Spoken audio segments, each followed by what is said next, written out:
हरि ओं यं ब्रह्मवेदान्तविदो वदन्ति परमं प्रधानं पुरुषं तथान्ये विश्वोदिगते कारणीमीश्वरं वा तस्मै नमो विघ्नविनाशिनाय नारायणं नमस्कृत्य नरं चैव नरोत्तमं देवीं सरस्वतीं व्यासं ततो जयमुदीरयेत्। सच्चिदानन्दरूपाय विश्वोत्पत्त्यादिहेतवे तापत्रयविनाशाय श्रीकृष्णाय वयं नमः।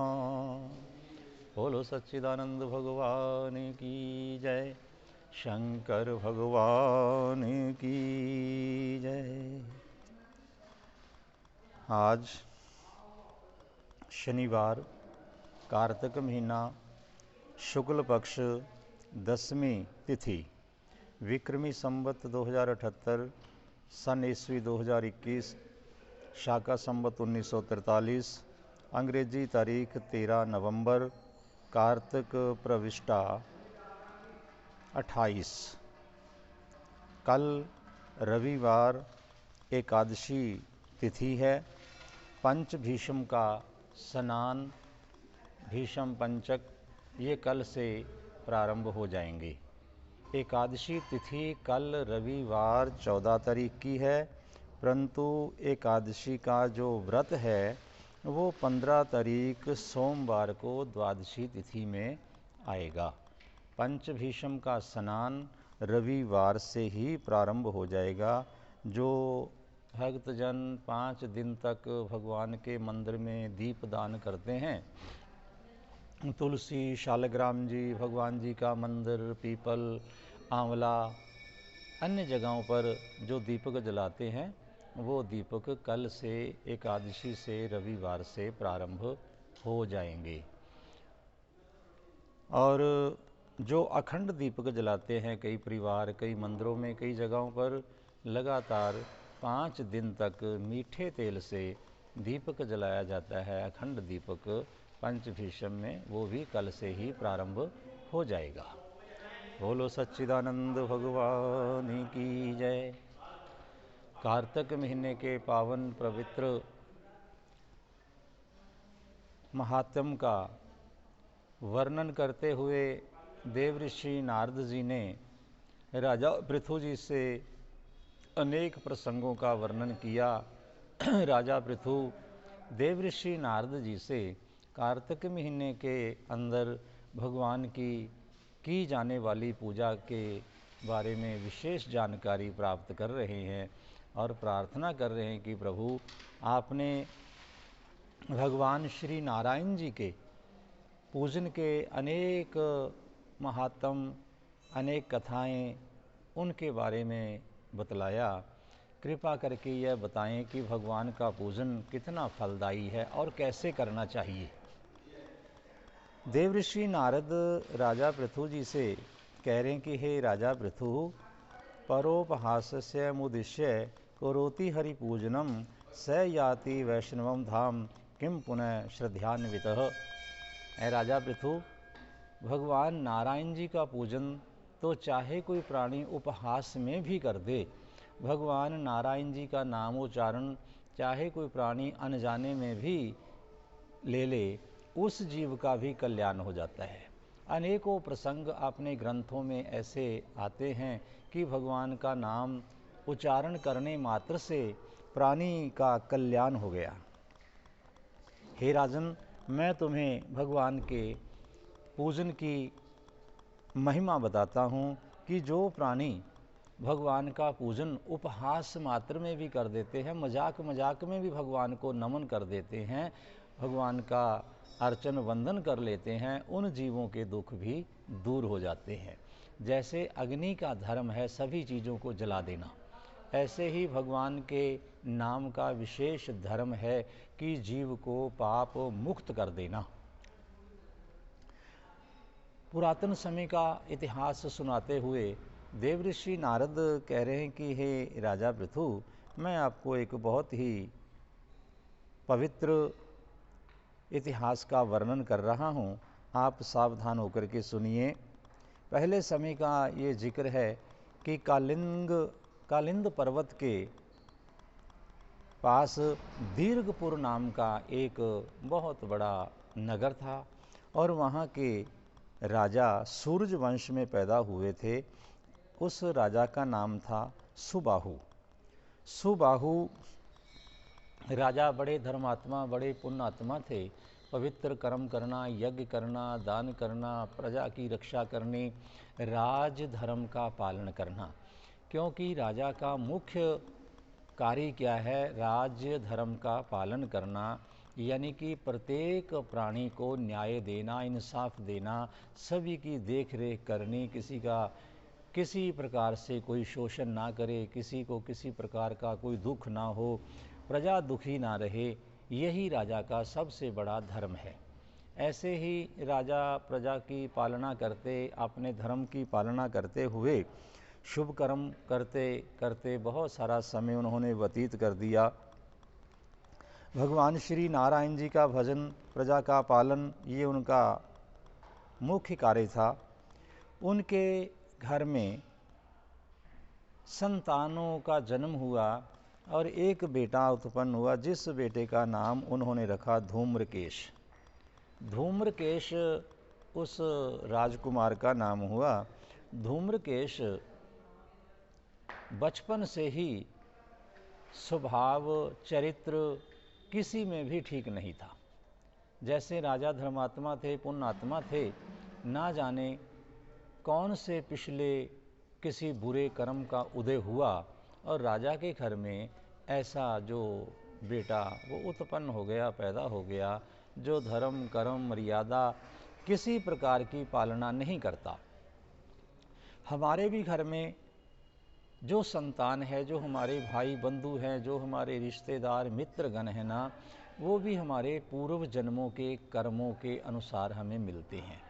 अगर हमारे परिवार में कोई बहुत बुरा जीव पैदा हो गया, बाकी सब कुछ ठीक ठाक है, परमात्मा की कृपा है, अन्न है, धन है, परिवार आज्ञाकारी है, भाई बंधु मित्र दोस्त आज्ञाकारी हैं, सम्मान करने वाले हैं, एक आध बीच में कोई ऐसा जीव आ जाए, किसी भी रूप में, भाई के रूप में, पुत्र के रूप में, जीवन साथी के रूप में, मित्र के रूप में, रिश्तेदार के रूप में, तो विचार कर लेना चाहिए, सोचना चाहिए, मानना चाहिए कि ये हमारा किसी पिछले जन्म का कोई दुष्कर्म आज अपना बदला लेने के लिए हमारे नज़दीक आया है, हमारा रिश्तेदार, हमारा संबंधी बन कर के आया है।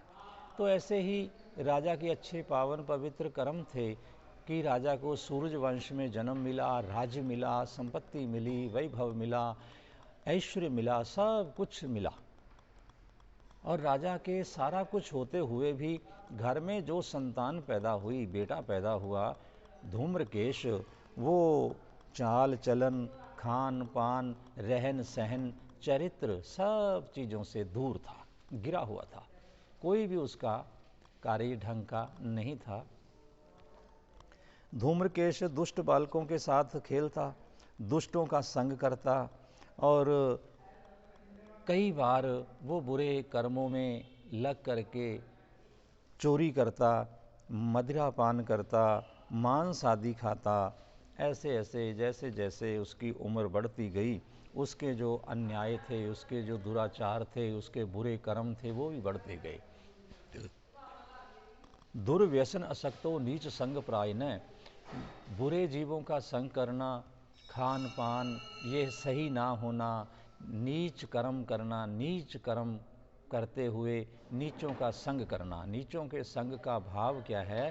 कोई जाति से नीच नहीं है। जिस कर्म की वजह से हमें झुकना पड़े, जिस कर्म की वजह से समाज में हमारी निंदा हो, जिस कर्म की वजह से संसार में समाज में लोग हमें बुरा कहें, जिस कर्म की वजह से माता पिता परिवार रिश्तेदारों को बार बार समाज के आगे झुक करके क्षमा याचना करनी पड़े, माफ़ी मांगनी पड़े, ऐसा जो कर्म है उसको कहते हैं नीच कर्म। और ऐसे कर्म को करने वाला जो व्यक्ति है उसको कहते हैं नीच कर्मा, नीच कर्म को करने वाला नीच। तो ऐसे ही वो राजकुमार राजा का पुत्र नीच कर्म करते करते बहुत सारा समय उसने व्यतीत कर दिया और दुष्कर्मों में जैसे उसने अपना जीवन प्रारंभ किया तो कई बार राजा के नौकरों ने, राजा के मंत्रियों ने, पहरेदारों ने उसको चोरी करते हुए पकड़ा, लेकिन राजा का ध्यान रखते हुए उसको छोड़ दिया गया। ऐसे ही एक दिन चलते चलते और वो रानी के महल में पहुंचा, सौतेली माता के महल में। तो वहाँ से जब वो वापस आया तो रानी ने राजा से अगले दिन कहा कि राजन, आपका जो बेटा है इसका चाल चलन चरित्र ये सही नहीं है, क्योंकि ये मेरे साथ भी बुरा बर्ताव कर रहा है। तो रानी की शिकायत पर राजा ने उसको घर से निष्कासित कर दिया कि तू अब मेरे घर में रहने के काबिल नहीं है। केवल मात्र मैं राजा अगर होता तो तुझे और भी दंड देता, मैं तेरा पिता भी हूँ, इसलिए तुझे मैं इतना कठोर दंड देने की बजाय देश निकाला दे रहा हूँ। तो मेरे राज्य से, मेरे देश से बाहर निकल जा। इसके बाद में मेरे देश के अंदर, सीमा के अंदर कभी भी प्रवेश तू नहीं करेगा। अगर तूने दोबारा मेरी सीमा में, मेरे राज्य में प्रवेश किया तो तुझे मृत्यु दंड दिया जाएगा। ऐसा कह करके राजा ने अपने उसको घर से, राज्य से, सीमा से बाहर निकलवा दिया। और वो चलते चलते चोरी चकारी, बुरे कर्म करते हुए बहुत सारा समय जंगलों में रहा। एक बार क्या हुआ, देव योग से वो चलते चलते मथुरा जी में आ गया। मथुरा में आकर के रहने के लिए वो जगह तलाशने लगा, क्योंकि जैसा कोई व्यक्ति होता है वैसी ही वो जगह पर रहना पसंद करता है। अगर कोई सज्जन आदमी है तो वो संत जनों का संग, अच्छे जीवों का संग करना पसंद करता है। अगर कोई बुरा जीव है तो वो बुरे जीवों के साथ रहना, बुरे जीवों की संगत उसको पसंद होती है। यानी कि बुरा बुरों को ढूंढ लेता है और अच्छा आदमी संत सज्जन महापुरुषों को ढूंढता है। तो ऐसे ही उस धूम्रकेश ने रहने के लिए एक वैश्या का घर उसको चुन लिया, जहाँ पे नृत्य, गायन, ये सारे कर्म होते थे। और उसने विचार किया कि मेरे को ऐसी अच्छी जगह और कहीं पे नहीं मिल सकती, क्योंकि रात्रि में मैं चोरी करूँगा और दिन में इस वेश्या के घर में मैं आराम से अपना रह सकूँगा। काफ़ी दिन ऐसे ही रहते रहते उसका समय व्यतीत हुआ। एक दिन वो चोरी करने के उद्देश्य से एक मंदिर में गया और मंदिर में वहाँ पर देखा क्या एक कोई ब्राह्मण भगवान का पूजन कर रहा है। और जो ब्राह्मण है पूजन करते करते भगवान श्री नारायण जी की मूर्ति के सन्मुख बैठ करके, भगवान की मूर्ति के सामने बैठ करके और भगवान को नमस्कार करता है, भगवान का बार बार वंदन करता है, भगवान के ऊपर कभी पुष्प चढ़ाता है, कभी चंदन चढ़ाता है, कभी धूप दीप से भगवान के आगे आरती उतारता है और भगवान का नाम लेते हुए कि हे गोविंद, हे दामोदर, आप मेरी रक्षा करें, हे गोपाल मेरे पापों को दूर करें, हे मधुसूदन, हे कन्हैया, हे बंसी वाले मेरा कल्याण कीजिए। मैं पापी हूँ, मैं अधम हूँ, मैं नीच हूँ, मैं पापों से घिरा हुआ हूँ। प्रभु आप ही मेरे पापों से मुझे छुटकारा दिला सकते हैं। ऐसी वो प्रार्थना कर रहा था। और ये धूम्रकेश उस ब्राह्मण को ऐसा करते हुए बड़े गौर से देख रहा था। और जैसे ही वो ब्राह्मण अपना पूजन संपन्न करके वहाँ से चला गया और इधर से धूम्रकेश भी उस वैश्या के घर में आ गया कुछ समय के बाद, और आ करके उस वैश्या के साथ वार्तालाप करते हुए उसने कहा कि आज मैंने एक बड़ा ही विचित्र दृश्य देखा। क्या देखा? तो वैश्या ने जब पूछा कि क्या देखा आपने, तो धूम्रकेश ने कहा कि मैं एक मंदिर में आज पहुंचा अपने कर्म के लिए। जैसे मंदिर में गया, वहाँ पे एक ब्राह्मण को देखा, वो ऐसे ऐसे भगवान की पूजा कर रहा था। तो भगवान की पूजा की उसने जो विधि उस ब्राह्मण से देखी थी और वैसा ही वो करने लगा। वो वैश्या को बता रहा है उसको प्रसन्न करने के लिए कि उसने भगवान की पूजा कैसे देखी, ब्राह्मण ने कैसे भगवान की पूजा की। तो ऐसे उसने मिट्टी से भगवान की मूर्ति का निर्माण किया। मिट्टी से भगवान की मूर्ति बना करके फिर जैसे ब्राह्मण ने उसके ऊपर चंदन, पुष्प, धूप, दीप इत्यादि की ये सारी चीज़ें चढ़ाई, वैसे का वैसा उसने सारा सामान भगवान जी के अर्पण किया।